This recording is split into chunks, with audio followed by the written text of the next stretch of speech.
à l'info conso, et c'est un grand classique de l'été, mais cette année, pas de séjour linguistique à l'étranger pour les ados. Covid oblige, les frontières se sont refermées. Alors, il y a tout de même une solution, Sophie Oving, pour travailler son anglais. Avant même le confinement début mars, tous les voyages scolaires ont été annulés sur décision du gouvernement. Alors, quand la France s'est trouvée confinée, les professionnels ont jeté l'éponge. Il n'y aurait pas de vacances linguistiques cet été, d'ordinaire à 80% des séjours en Grande-Bretagne.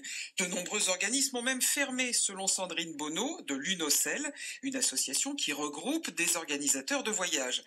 Mais rien à l'étranger, ça ne veut pas dire rien du tout. À l'UNOCEL, on pense que 10% des séjours linguistiques se déroulent sur le sol français et on a tout pour multiplier les propositions, selon Jennifer Laure.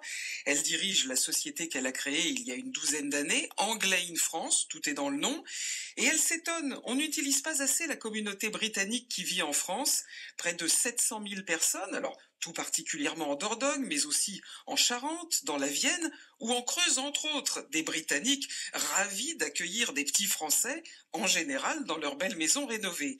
Mais cette année, Jennifer Laure a pensé également à ces ados confinés avec leurs parents, sans les copains, et elle a ouvert de nouveaux séjours linguistiques en groupe dans un domaine équestre du Tarn-et-Garonne.